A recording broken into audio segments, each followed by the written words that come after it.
Aqui é o Dr. Felipe Duarte, cirurgião plástico, e você está no canal Cirurgia Plástica Descomplicada. Se gostar desse vídeo, lembre-se de se inscrever no canal, compartilhar com as amigas, ativar o sininho e estamos à disposição para responder as perguntas nos comentários. Vou falar hoje sobre um artigo publicado na Plastic e Reconstructive Surgery desse mês de outubro. E a grande importância e orgulho de eu estar comentando sobre esse artigo é que ele foi publicado por um colega brasileiro, um grupo de colegas brasileiros. Isso é muito orgulho aqui para a nossa cirurgia plástica brasileira. O artigo publicado foi sobre a mamoplastia composta, que já foi apresentado algumas vezes nos congressos. Já fazemos esse procedimento, inclusive ontem eu fiz esse procedimento numa paciente minha. A importância é que agora esse artigo saiu, publicado na principal revista mundial, então uma coisa com a documentação completa, super lindo, super bonito, lindas fotos, lindos vídeos. E o que seria a mamoplastia composta? Seria a associação, porque o nome composta, né? Da prótese de silicone com o enxerto de gordura. Em que situações estaria indicado esse procedimento?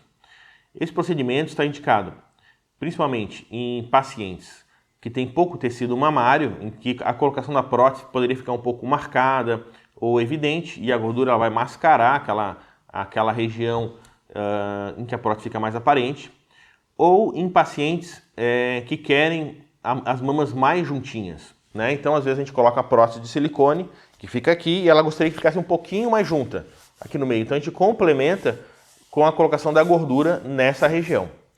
Nesse trabalho, o que é interessante é que quando a gente fazia essa técnica, cada cirurgião fazia da sua maneira artesanal, né? Como se fosse um cozinheiro, cada um cozinhando da sua maneira.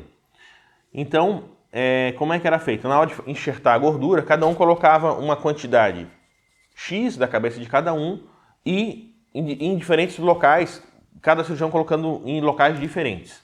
O que esse artigo fez foi uma padronização. Então, ele criou.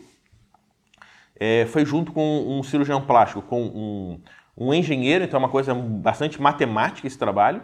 Ele criou um protocolo em que ele diz, pelo tamanho da prótese que você vai utilizar, quanto de gordura deveria colocar. Então ele te dá números, isso é fenomenal. Então você vai usar uma prótese de 320, a quantidade de gordura vai ser X para aquela mama.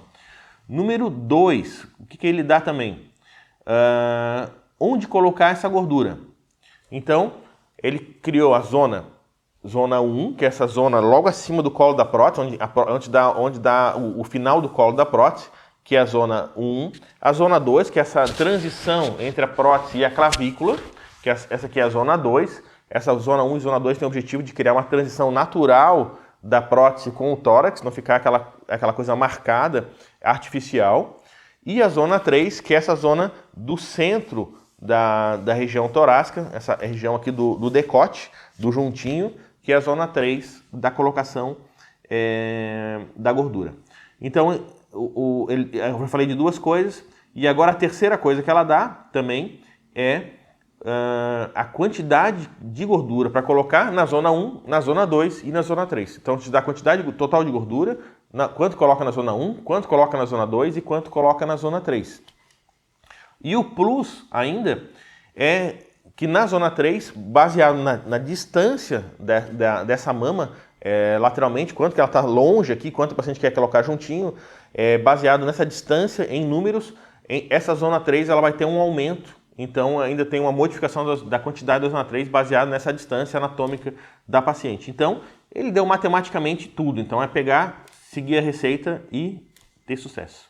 No vídeo a gente está colocando algumas fotos interessantes também ali desse artigo, para todo mundo também ter um aspecto visual desse artigo da Revista Plástica Internacional, da Plastic Reconstructive Surgery, que é um artigo aí revolucionário, e parabéns para os cirurgiões plásticos brasileiros e para a cirurgia plástica brasileira.